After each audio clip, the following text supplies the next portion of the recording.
I was trying to figure out what to have for breakfast, and it dawned on me I had a little portion of the mashed potatoes left over that was not in the little tartlet. So I'm heating it through in the frying pan, and I found a sausage in the freezer, so that's going to be a super hearty breakfast. As a matter of fact, I think I might eat some of this tomato too.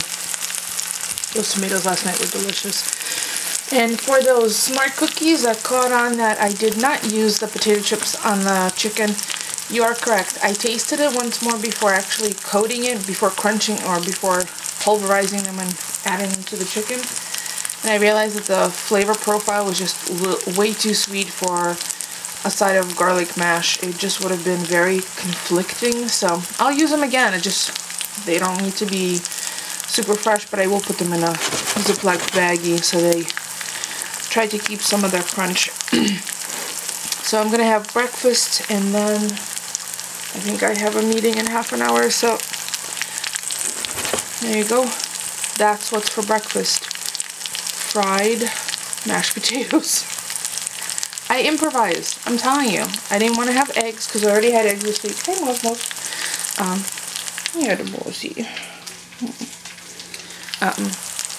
I already had eggs, so I thought, oh, I had leftovers, so perfect. There's always a way to repurpose. Does that not look yummy? I know for those of you who don't like tomatoes, probably not so much, but yum. So this container was where the mashed potatoes were, so look at me, that yummy, crispy. He's feeling left out. I did give him a piece of tomato, so he should be all set. So I have a hearty breakfast to get me started, which will make me feel accomplished and give me energy and won't give me that whole grumbly feeling in my stomach and the side effect of a headache. I just have to laugh at him. Look, like, just in case something falls, Mommy. Nothing is going to fall off this plate unless it goes right into my mouth. So I'm going to go have breakfast, and then, oh yeah, my meeting's in 10 minutes, so I have to hurry up.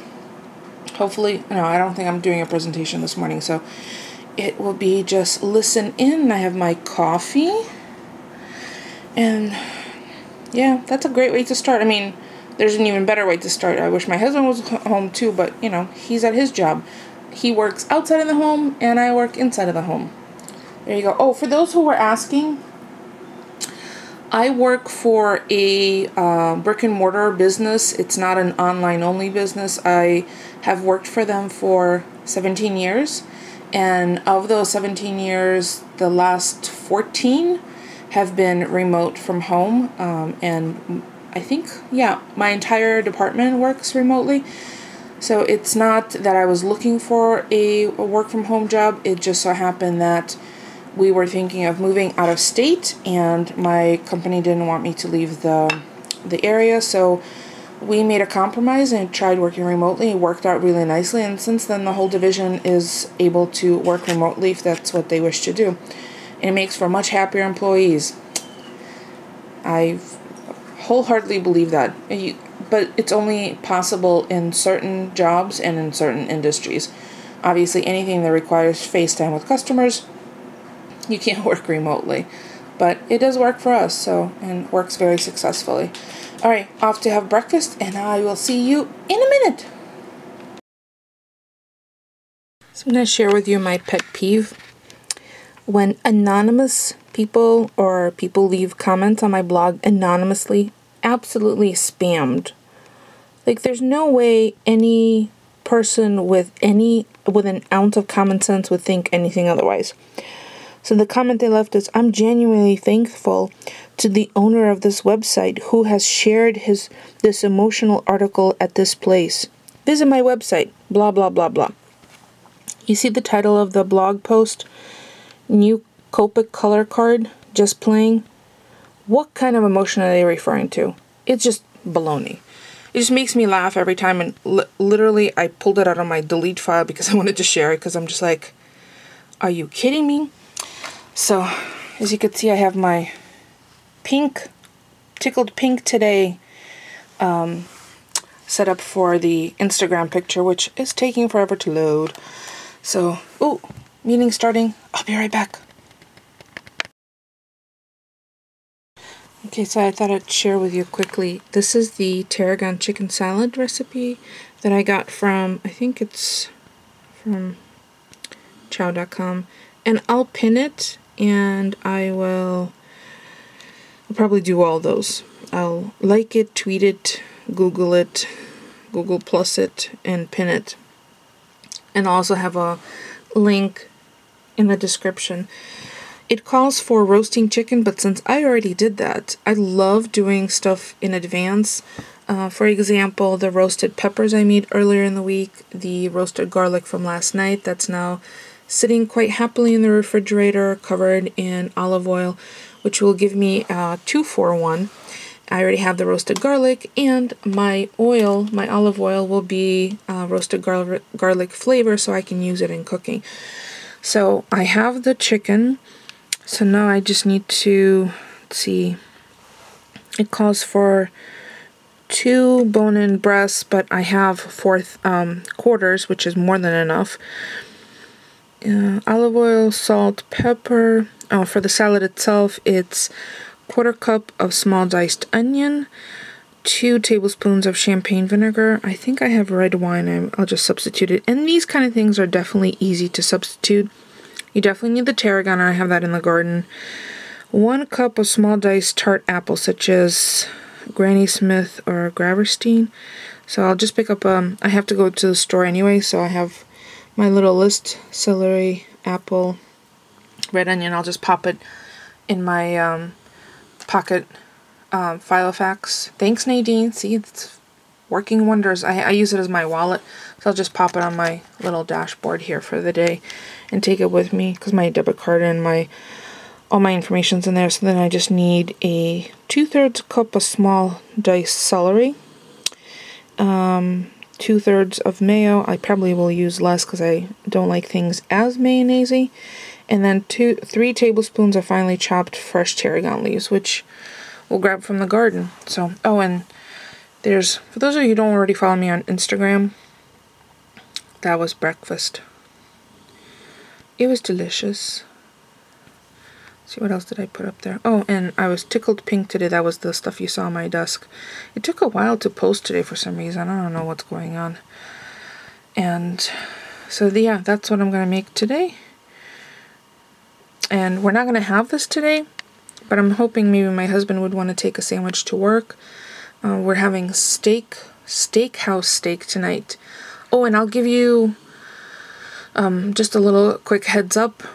Before roasting the steak, and I do it under the broiler in the oven, you have to take the steak out of the refrigerator at least ½ hour before to let it come up to room temperature, because proteins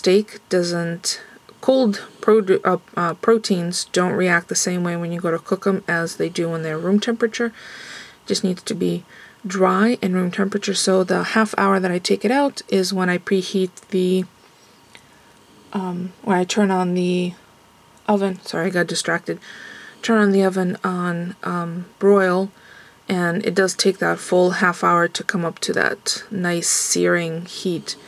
And then you just do each side. It's only a few minutes, and once I show you the steak, we'll know exactly how long it should take.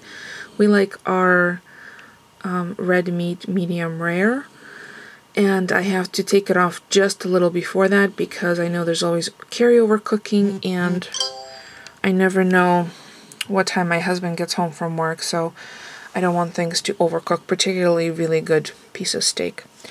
So I will go to the store at some point. I don't know if you guys, maybe I'll take you guys with me or not. We'll see. So I need celery, green apple, and red onion. I'll take a look in the fridge to see if there's anything else I want. I think the side we're having today is roast or sauteed mushrooms and onions, and because I might need onions later in the week, what I'll do is I'll saute extra, kind of caramelize them, and then I only have to do it once instead of twice. Time-saving tip. Alright. Oh, I have another meeting. It always feels like I'm from one meeting to another. Somewhere in between, still have to get some work accomplished. Look at this. It's like they knew I had blackberries in the fridge. So I got another email today from Chow. I think I get it daily. And sometimes there's things that I want to try, and there's other times where I'm just like, been there, done that. But look, blackberry orange muffin recipe. Let's see what I have on hand. Paper liners, granulated sugar, orange zest. I need to pick up an orange. I'll add that to my list.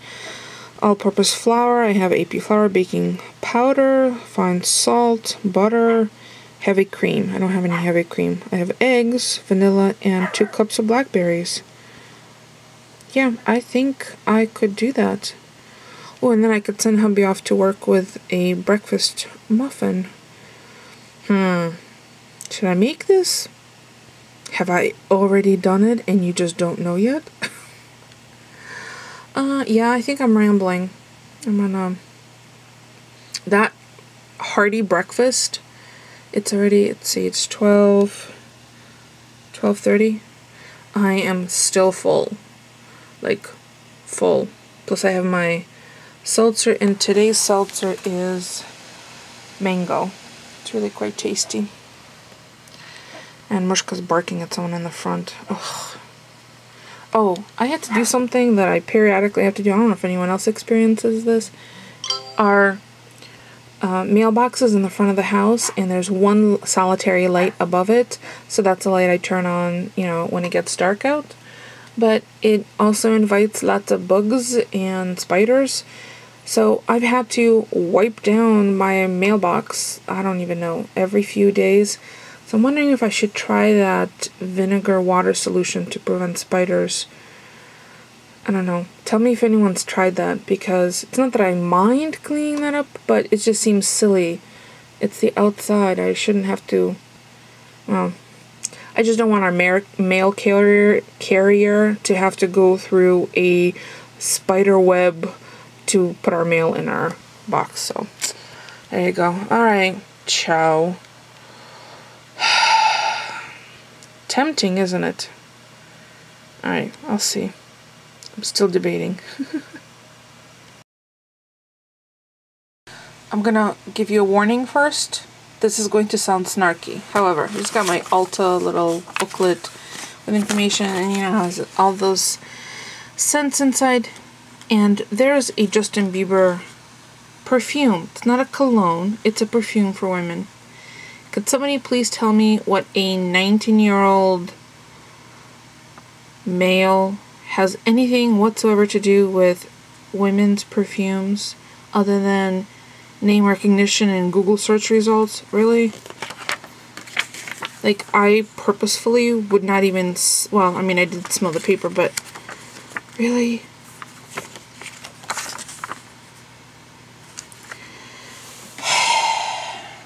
Yeah. No. Although I do have to say, there is a men's cologne, this one, that smells particularly yummy, and I'm at an age where I don't care what that person looks like. That scent is so... There's a hint of cucumber in the background that's just so refreshing. I think I might have to get this for my husband. Ooh. And it's got a gift bag with $80 purchase. Well, I mean, he's not too shabby to look at either, but really? Really? Really? Anyway, I'm gonna have to save this. Actually, what I'll do is... My husband has exactly the same feelings towards this 19-year-old kid as I do. So I'm going to put this in his uniform pocket tonight, so tomorrow morning he'll be like, what is this? Should get a good chuckle out of it. Alright, I still haven't made it to the store yet, and it is already 3 o'clock. Wow. How am I going to do this? I have to check my calendar to see if I have any meetings this afternoon. If not, I'll just run out and get that stuff, because once it gets after a certain point in the day, my enthusiasm wanes, and I just don't want to do anything. Like last night, I wanted to do nothing more than to go upstairs and take a quiet, solitary nap in the dark with a fan on. But I didn't. I made dinner. That's how it goes sometimes. Okay, so I had to include this because this might be kind of a public service announcement or a way for you to save money. For those of you who have cable or who pay for a cable service, we have Comcast, and we have the HD service as well as internet and phone, and that was a bundle deal that was offered to us. And it was offered at a good price. We have all the premium channels, yada yada.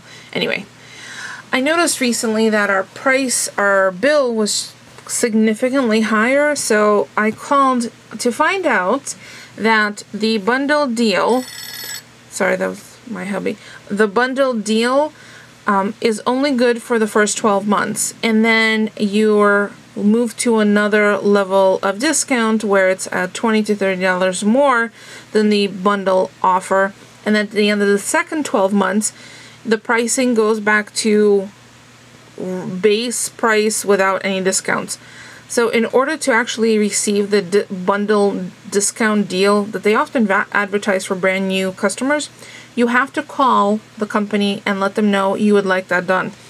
I called, and we were paying $209 a month on cable. It's just insane. Insane amount of money. So they said, oh, no problem, we'll just lower it by $50. So the base price is going to be $159. With taxes, it's still $200. And that's good for 12 months. So I'm adding a note to my Filofax that in 12 months, I'm going to have to call them to let them know, lower it again because it's going to go up by $20. Did anyone even know this?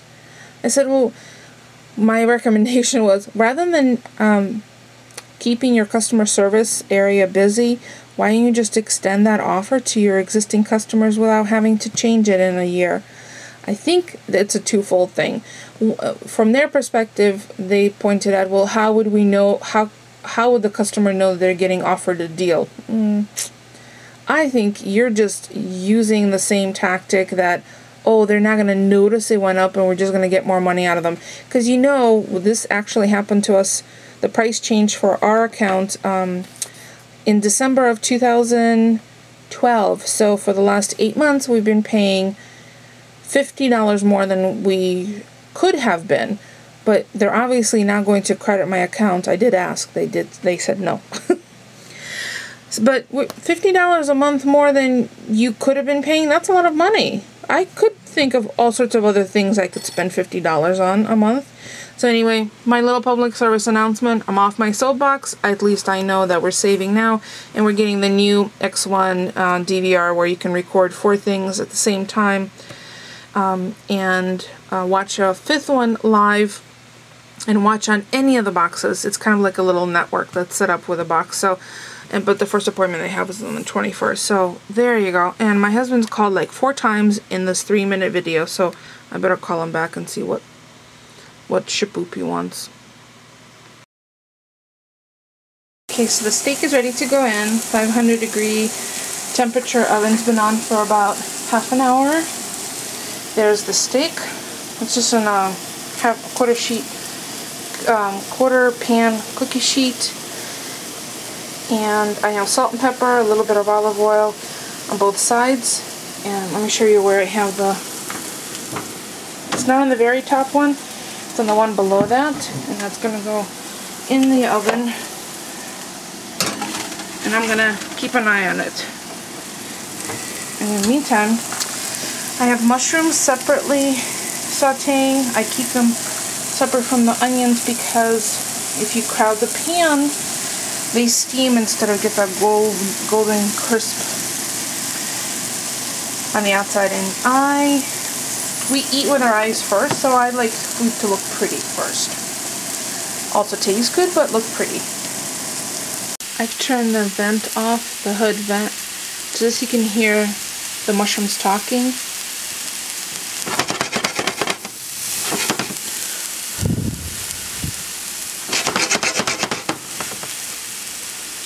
I'm just going to turn over all the blondies, make sure they're all evenly colored. I know, it's a little bit of an OCD thing with me.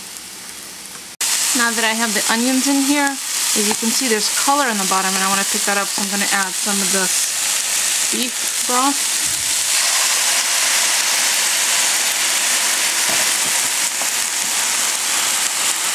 it'll cook off and most of the broth will be gone. Onions will caramelize without burning. And we'll have a lovely companion. Let me show you what the mushrooms look like. Aren't they lovely? I can eat just the mushrooms. Like if I had a giant pile of different mushrooms, and these were just regular old button mushrooms. You see how you can really transport them into something yummy and delicious? I don't want my camera to get all steamed up. So peeking on the steak. It's getting there. It's not quite. We want it to be crispy on top and bubbly. Then I'm gonna flip it once and I'll leave it on for just a few minutes, then turn it off, and it will cook all the way or to the doneness that we want, which is medium rare. And Polly called from work, so he should be home in about 20 minutes. And I also picked up some iceberg lettuce, so I think on the side we're also going to have a wedge salad. I have some tomatoes. I have a little bit of already cooked bacon and some blue cheese dressing, so he was kind of screaming out for that. Hopefully he wants it. Well, basically he's very good. He'll eat whatever I make. So it doesn't hurt that what I make is usually something different every night. Ladies and gentlemen, please tell my husband that he's spoiled, because he seems to think that this is a regular occurrence in every single household. So I just want to make sure he knows that that is not the norm. I know everybody wants to, and a lot of people want to. Sometimes it's just not feasible. Schedules, timing, work, kids, obligations. I love the smell of onions for some reason. Cooking onions, like slowly sauteing. Really good. You see that? Just a couple of minutes and the liquid has evaporated, cooked off. There's a little bit of a sheen because I added a tiny little pat of butter. And as soon as they get to the color that I want, I will add the mushrooms back, turn the stovetop off, and I think we're almost ready to flip the steak. Well, everything's out of the oven. The steak is resting, which is perfect timing because it needs about 10 minutes for the juices to redistribute. Then I will cut it off the bone, and then the bone relay will begin. I think Chihuahua gets it first, then Chester, and then poor Moses, bottom of the pack. So look at how gorgeous the mushrooms and onions look. For those of you who don't like onions, it's not a bitter, potent onion flavor. Once it caramelizes like this, it's more sweeter. Plus I use Vidalia onions to boot, so I did not add any additional sugar. There was just enough. There was enough sugar that gets developed because it's slow cooked. Plus there's that rich low sodium beef, fat-free low sodium beef stock in there. I even used all the drippings, which there was not a lot of fat on the steak, so as you could see there was just a little bit of caramelization. So all the flavor is right here. So I'm going to slice that up. After it rests, add the mushrooms and onions, and in the meantime I'm just going to cut the wedges of salad and pop it in the fridge so it's nice and cold, and just wait for hubby. So I think I'm going to call it a night. Hope you enjoyed coming along on my day with me, although I really only went for one errand and I didn't videotape it except for that sign. Can you believe that? The store's closing. Oh, I'll put the link right after this. So I'm gonna call it a night. If you have any questions, as always, feel free to ask. Don't forget to share on social media if you find this interesting and you think your friends and family might want to see it. Don't forget to thumbs up. It's free for you and it helps me out. And as always, because this is Vlogust day 6, I will see you tomorrow.